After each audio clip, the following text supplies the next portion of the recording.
حسبي ربي جل الله ما في قلبي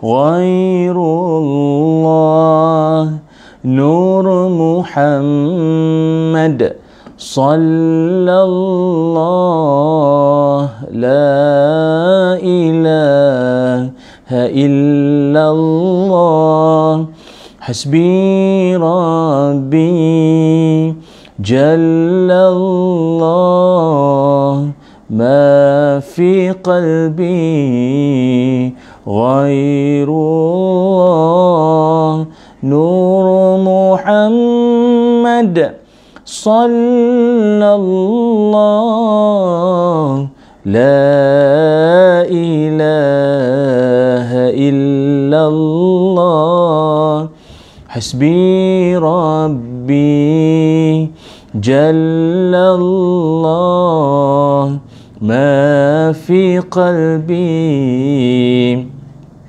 غير الله نور محمد صلى الله لا إله إلا الله حسبي ربي جل الله ما في قلبي غير الله نور محمد صلى الله لا إله إلا الله الفاتحة أعوذ بالله من الشيطان الرجيم بسم الله الرحمن الرحيم الحمد لله رب العالمين الرحمن الرحيم مالك يوم الدين إياك نعبد وإياك نستعين اهدنا الصراط المستقيم صراط الذين أنعمت عليهم غير المغضوب عليهم ولا الضالين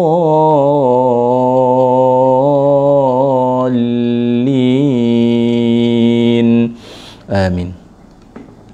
Assalamualaikum warahmatullahi wabarakatuh. Bismillahirrahmanirrahim. Alhamdulillahirabbil alamin. Wassalatu wassalam ala Rasulillah wa ala alihi wa sahbihi ajma'in. Qala rabbi syrah li sadri wa yassir li amri wahlul 'uqdatam min lisani yafqahu qawli. Allahumma aftah lana qulubana fi talabil ilmi warzuqna ikhlasu fihi wal amalu bihi wan nashru bihi hatta ya'tiyana al yaqin. Amin ya rabbal alamin. Amma ba'du. Alhamdulillah, syukur dan puji dipanjatkan kehadrat Allah Subhanahu wa taala. Dengan izin dan kasih sayang Allah, dapatlah sama-sama kita bertemu pada kesempatan malam yang berbahagia ini. Terima kasih kepada semua para penonton yang dimuliakan. Semoga anda semua berada di dalam rahmat Allah Subhanahu wa taala dan senantiasa beroleh berkat dalam hidup anda semua para penonton. Amin ya rabbal alamin. Seperti biasa, saya nak menjemput anda untuk tolong share dulu video ini. Semoga ia dapat ditonton oleh sahabat-sahabat kita yang lain. Dan juga dapatlah dimanfaatkan setiap perkongsian saya ini dengan teman-teman anda yang lain. Dan juga malam ini kita nak mewar-warkan bahawa kuliah kita ini dibawakan oleh Yayasan Budi Ehsan Malaysia, yang mana dalam masa yang sama kita nak menjemput para penonton semua untuk menyertai ibadah korban di beberapa buah negara yang susah, dan saya difahamkan insya-Allah ya, di Malaysia pun kita akan adakan juga ibadah korban, dan ada juga akikah.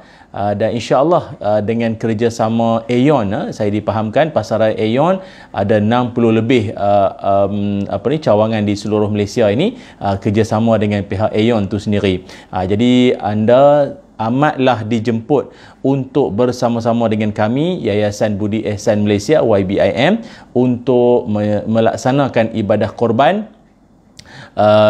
bersama dengan kami, yang insya-Allah kita akan sama-sama meraih pahala dan beroleh keberkatan yang banyak dalam hidup kita, kerana kita melaksanakan suatu ibadah yang mana ia bukan sekadar pahala untuk kita, tetapi ia juga manfaat untuk orang-orang susah yang sangat memerlukan di luar sana. Amin ya rabbal alamin, insya-Allah. Jadi bagi anda yang nak menyertai, boleh saja tekan link yang telah pun saya sediakan di ruangan caption di atas, ataupun anda boleh saja WhatsApp pada nombor yang ada pada ruangan komen yang saya pin dengan jarum biru tu.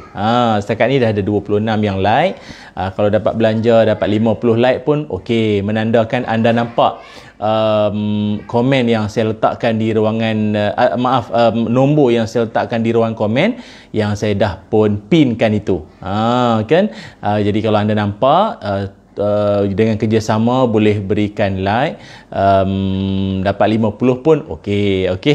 Baik, para penonton yang dirahmati Allah sekalian, malam ni insya-Allah kita nak berkongsi tentang satu tajuk, mudah-mudahan ianya bermanfaat, iaitu berkaitan tentang jangan buka aib. Jangan buka aib. Jangan buka aib ini termasuklah aib diri sendiri maupun aib sesiapa sekalipun. Kerana dalam Al-Quran Allah Subhanahu wa taala berfirman, a'udzubillahi minasyaitonirrajim.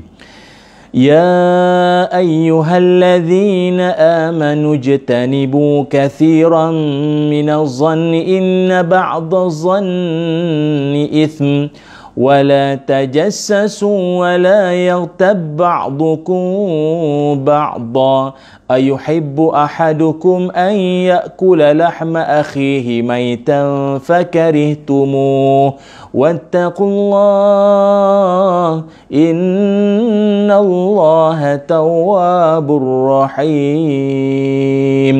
صدق الله العظيم. Allah Ta'ala berfirman, a'udzubillahi minasyaitonirrajim. Wahai orang-orang yang beriman, jauhilah kebanyakan dari sangkaan, supaya kamu tidak menyangka sangkaan yang dilarang. Kerana sesungguhnya sebahagian dari sangkaan itu adalah dosa. Dan janganlah kamu mengintip atau mencari-cari kesalahan dan keaiban orang. Dan janganlah setengah kamu mengumpat setengahnya yang lain. Adakah seseorang dari kamu suka memakan daging saudaranya yang telah mati? Jika demikian keadaan mengumpat, maka sudah tentu kamu jijik kepadanya. Oleh itu patuhilah larangan-larangan yang tersebut dan bertakwalah kamu kepada Allah. Sesungguhnya Allah Maha penerima taubat lagi Maha mengasihani. Sadaqallahul azim. Jadi daripada ayat ini Allah Subhanahu wa taala mengajarkan kepada kita akan beberapa perkara yang terangkum dalam ayat daripada surah Al-Hujurat ayat 12 ini. Pertama, Allah Taala menyebutkan supaya di antara kita ni jangan duk ada sangka-sangka. Jangan duk buruk sangka sesama kita. Satu. Yang kedua, Allah mengajarkan kau jangan duk mencari-cari kesalahan, jangan engkau mencari keaiban orang. Duk mencari keaiban, keburukan orang lain. Dua. Yang ketiga, kamu jangan sesekali mengumpat. Mengumpat, bercakap sesuatu yang akan menyebabkan saudaramu kalau dia dengar, dia jadi marah dan dia tak suka dengan apa yang kita cakapkan itu terhadap dia. Faham ya? Okey, jadi salah satu daripada perintah Allah Subhanahu wa taala pada surah Al-Hujurat ayat yang ke-12 ini ialah Allah mengajarkan supaya kita ni jangan duk membuka aib orang, jangan duk mencari-cari aib orang. Dan dalam masa yang sama, aib diri sendiri pun sama, jangan duk dibuka. Kerana setiap dari kalangan kita, setiap orang dia ada kekurangan masing-masing. Dia ada aib dia yang tersendiri. Ada orang mungkin dari segi bercakap-cakap, mungkin dia jenis lidah tu pelat. Pelat. Ada kan kawan-kawan kita, kenalan kita, jenis dia ni kalau bercakap dia pelat lidahnya, pelat S. Saya dah sampai dia kan. Jadi mungkin dia pelat je gitu. Jadi kita pun janganlah duk mengutuk dia. Kau tengok tu dah datang. Perbuatan macam tu, orang berkenaan dia rasa marah, dia rasa dia seolah dia terhina, dia dihina orang.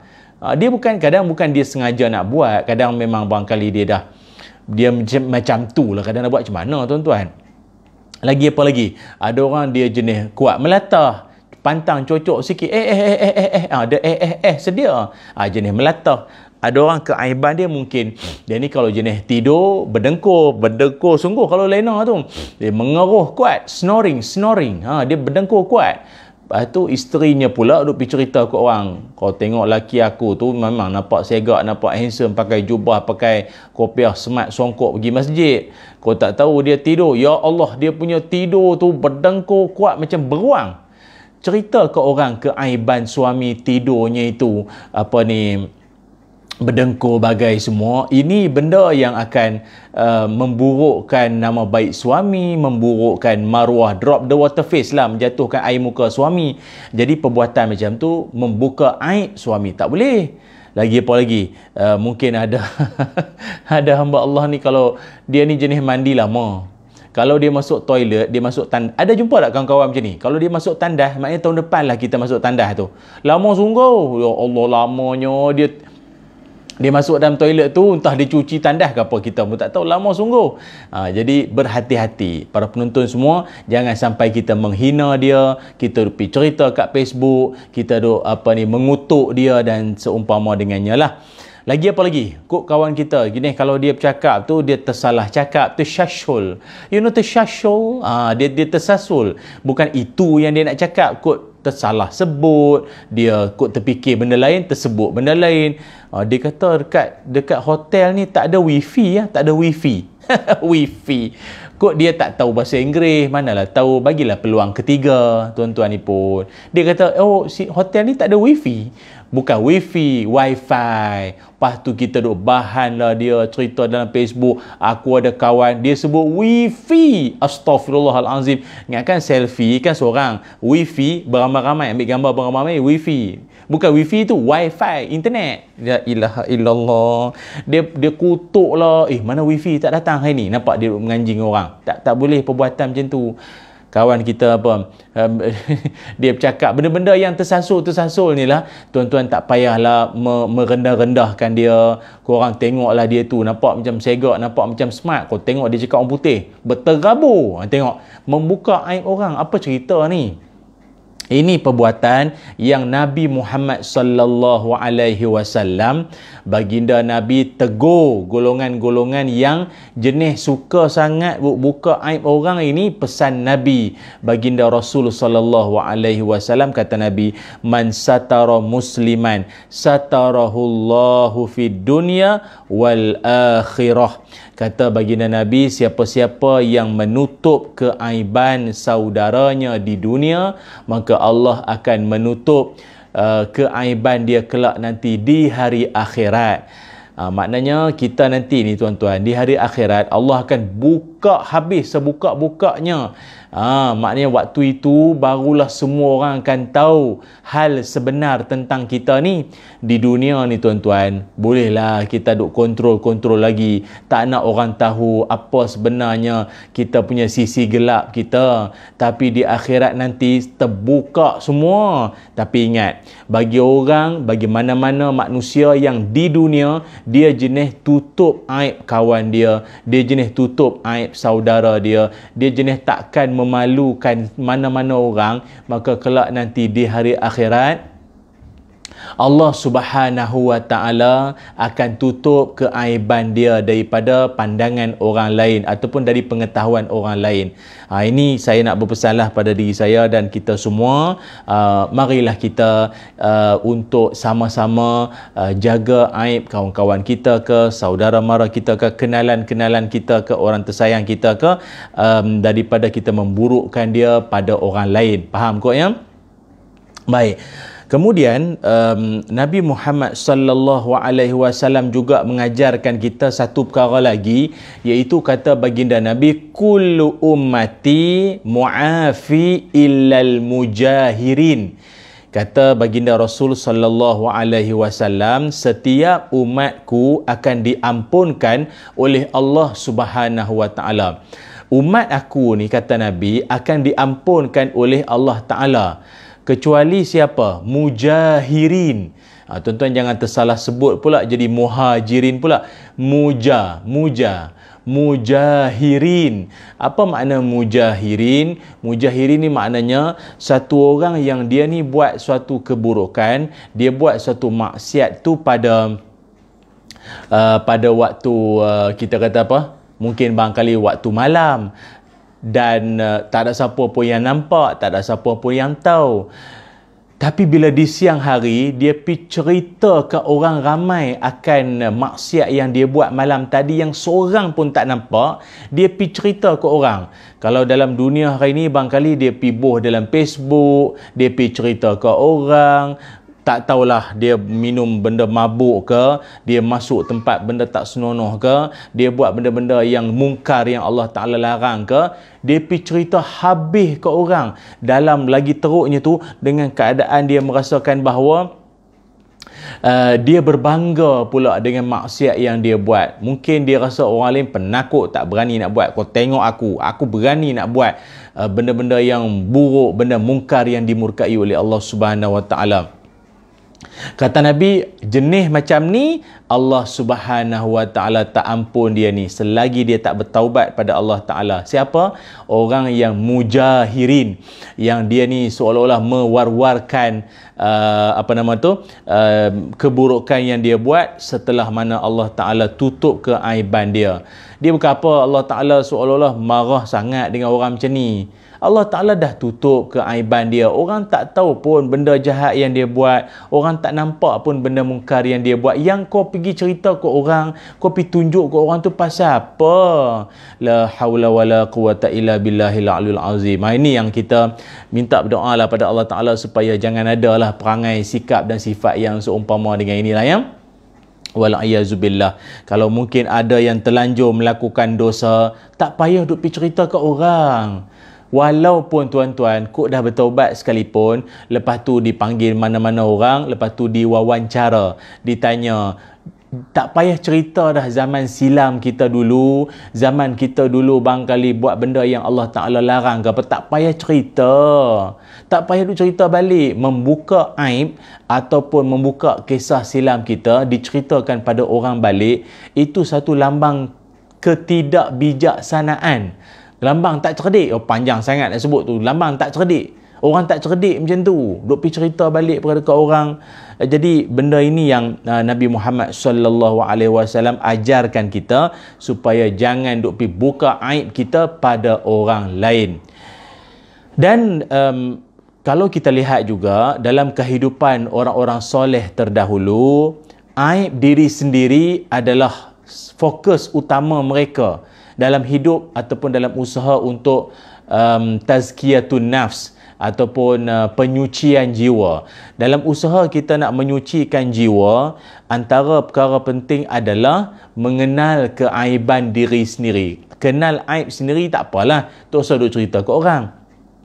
Mengenal aib diri sendiri ni penting. Tapi itulah kadang cabaran nak bersihkan hati ni apa? Bila kita nak bersihkan hati ni, apa cabaran dia? Cabarannya apa? Kita rasa kita baik. Kita rasa kita ni baik. Oh, kalau semayang tu dahi hitam. Kalau serban tu 2,5 kilo. Kalau hadir ke majlis ilmu, update selalu dan dengar ceramah. dan itu memanjang-manjang cerita ke orang. Tak masalah, tak ada masalah pun cerita ke orang, tapi dalam keadaan jangan pernah ada rasa riak, takabur, sombong, berasa hebat, takjub, apa lagi ya, ujub, jangan macam tu. Sebab itu para penonton yang dirahmati Allah sekalian, pertama sekali, mengenal aib diri sendiri itu sangat penting. Malah kalau kita lihat orang soleh terdahulu sekalipun, mereka sangat bimbang akan aib diri sendiri. Kita ambil contoh Sayyidina Umar Al-Khattab. Sayyidina Umar, tuan-tuan, salah satu daripada sifat Sayyidina Umar ni ialah beliau seorang yang sangat takut, beliau sangat bimbang kalau sekiranya dia termasuk dalam kalangan orang-orang yang dimurkai Allah. Padahal Sayyidina Umar ni, tuan-tuan, bukan manusia biasa, bukan Haji Umar, Sayyidina Umar. Hebat dia, tuan-tuan. Sayyidina Umar ni sampai Nabi SAW pernah bersabda, kata Nabi, kalaulah lepas aku ni ada Nabi, maka Umar lah orangnya. Maka Umar lah orangnya. Tak kalah orang yang Nabi sifatkan dia, kalaulah ada Nabi selepas Rasulullah SAW, itu Umar orangnya. Tak kalah Sayyidina Umar ni ada juga keaiban, cacat celanya itu. Ini namanya tawadhu', merendah diri, tak pernah merasa diri itu hebat walau sememangnya hebat. Pernah satu ketika diceritakan Huzaifah Al-Yamani, beliau ada menyimpan rahsia senarai nama-nama orang-orang munafik. Senarai nama orang munafik ni Huzaifah Al-Yamani dalam simpanan beliau. Lalu Sayyidina Umar Al-Khattab bila berjumpa dengan Huzaifah Al-Yamani ni, lalu dia pun minta sebutkan ataupun bagi tahu nama-nama orang munafik. Sayyidina Umar minta daripada Huzaifah ni, bagilah tahu nama-nama orang munafik ni. Jadi Huzaifah memang tak nak bagi tahu, betul-betul tak nak bagi tahu ni. Rupa-rupanya Sayyidina Umar yang dia beria, yang dia bersungguh sangat nak tahu nama-nama orang munafik itu, bukanlah kerana dia nak pi pancung puak-puak munafik ni, tidak sama sekali. Akan tetapi dia nak tengok dalam senarai nama-nama orang munafik, ada tak nama dia dalam tersenarai kalangan orang munafik.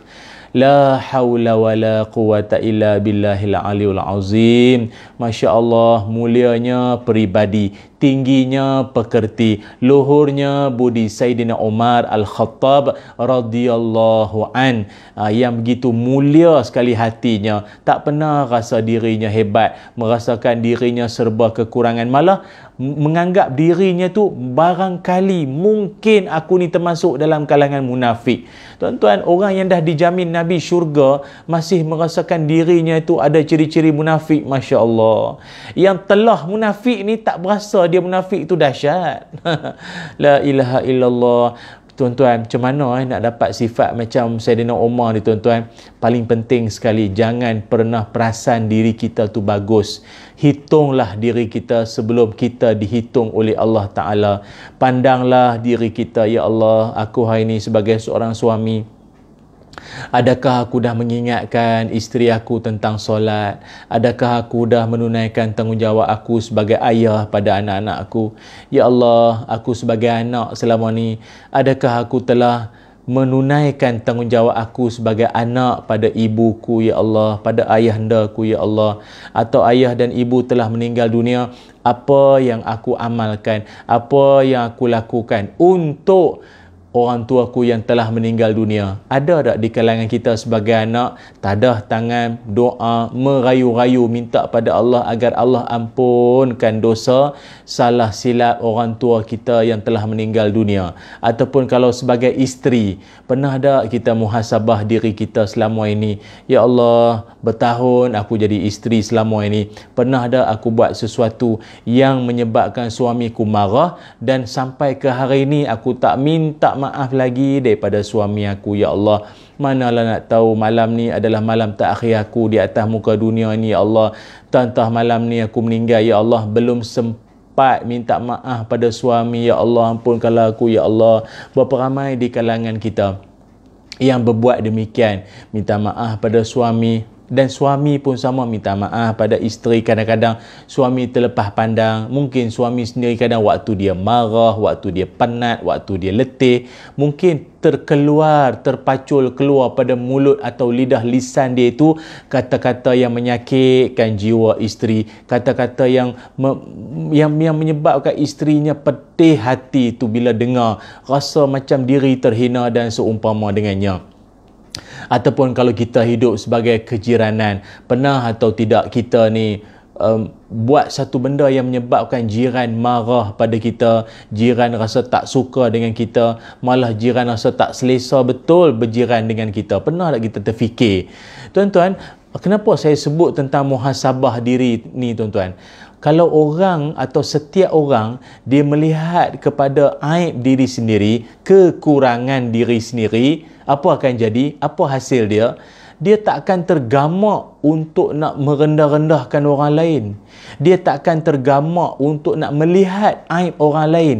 Masalah orang sekarang, apabila dia sering sangat duk tengok keaiban orang lain, orang tu salah cakap, orang tu perangai itu, orang ni perangai macam ni, dia duk sibuk tengok aib orang, dia duk sibuk tengok perangai orang, akhirnya dia lupa keaiban diri dia ataupun dia terhijab daripada melihat kekurangan diri sendiri. La haula wala quwata illa billahil aliyul azim. Sebab itu kawan-kawan, saya dalam hal ni saya rasa sedih kalau sekiranya kita masih lagi duk bergaduh sesama kita, kita duk bermusuh sesama kita, dalam masa yang sama kita rasa kita yang terbaik, dalam keadaan kita membenci orang lain, kita menganggap bahawa kita lah yang paling bagus tuan-tuan semua. Na'udzubillah min zalik. Sebab itu kawan-kawan semua, dalam kesempatan ini juga saya nak kongsikan bagaimana cara untuk kita nak, ataupun tanda-tanda, tuan-tuan boleh tengok ya, apa tanda-tanda orang yang kenal aib diri dia. Seseorang yang kenal akan keaiban diri dia, kekurangan diri dia, ada tanda dia. Orang yang kenal aib diri sendiri, orang kata dia ni orang yang sedar diri. Apa tanda orang sedar diri? Saya akan kongsikan pada para penonton semua apa tanda-tanda orang yang kenal diri sendiri, kenal aib diri sendiri itu, iaitu ada 3. Namun sebelum saya kongsikan apakah 3 tanda orang yang kenal aib dirinya itu, saya nak war-warkan supaya anda semua sedia maklum bahawa live kuliah Isyak kita ini dibawakan oleh Yayasan Budi Ehsan Malaysia atau YBIM. Yang mana pihak YBIM tahun ini seperti tahun sudah kita melaksanakan ibadah korban, yang mana ibadah korban ini kita akan lakukan di negara-negara yang susah, yang ramai masyarakat Islam sana yang tak berkemampuan. Tapi dalam masa yang sama, saya difahamkan juga kita juga akan melaksanakan korban juga di Malaysia, iaitu dengan kerjasama Pasaraya Aeon. Ini satu perkembangan yang positif yang patut kita ambil peluang. Jadi para penonton semua, bagi anda yang turut ataupun tercari-cari ya, mana nak laksanakan ibadah korban dan juga akikah juga kita lakukan. Jadi kalau anda berminat, anda boleh saya terus WhatsApp pada nombor yang telah saya letakkan di ruangan komen, yang saya dah pinkan dengan jarum biru tu, ada nombor kat situ tu. Nampak tak? Topik jangan buka aib. Lepas tu ada nombor bawah tu tu. Anda boleh WhatsApp nombor tersebut ataupun tekan link yang telah saya sediakan di ruangan caption di atas. Okey, baik para penonton semua. Apakah tanda-tanda orang yang kenal aib diri sendiri? Tanda-tanda orang yang kenal aib diri sendiri itu ada 3. Pertama sekali, dia tak rasa dirinya lebih baik daripada orang lain. Dia tak pernah rasa diri dia lebih baik daripada orang lain. Walaupun mungkin dia memang orang baik, tapi dia tak pernah rasa diri dia baik. 1. Yang kedua, dia tak sibuk bercakap tentang aib orang lain. Dia tak sibuk pun nak bercakap tentang aib orang lain. Yang lebih dia nampak aib diri sendiri, kekurangan diri dia yang dia duk fikir. Dia tak heran sangatlah aib orang tu. Yalah orang tu buruk perangai ke macam mana pun, dia tak sibuk-sibuk sangat nak ambil tahu lagi, nak siasat. Dah. Aku punya aib pun banyak berlambak lagi yang aku belum tobat dengan Allah Ta'ala. Itu sifat dia. Dan yang ketiganya adalah dia akan segerakan bertaubat. dia akan segera akan bertaubat. Dia tak tunggu Ramadan, dia tak tunggu malam nisfu Sya'ban, dia tak tunggu ma'al hijrah, dia tak tunggu hari Ashura, dia tak tunggu hari Arafah baru nak taubat. Tak. Dia bertaubat terus, dia ingat pada Allah Ta'ala ketika dia buat salah, dia terus minta ampun pada Allah Ta'ala. Astaghfirullahalazim wa atubu ilaih, minta ampun pada Allah. Ini sifat ataupun tanda-tanda orang yang kenal aib diri sendiri. Sebab itu saya mengajak diri saya dan kita semua untuk sama-sama kita jadi di kalangan orang-orang yang senantiasa menilai diri sendiri dan melihat, meneropong akan keaiban diri sendiri berbanding melihat keaiban orang lain. Jadi tuan-tuan, sampai di sini saja sembang-sembang kita. Mudah-mudahan ianya bermanfaat dan ada rezeki lain. InsyaAllah kita akan live lagi pada kesempatan yang lain. Mudah-mudahan Allah Subhanahu Wa Ta'ala memberkati kita semua. Aku qauli hadza wa astaghfirullah azim li wa lakum. Assalamualaikum warahmatullahi wabarakatuh.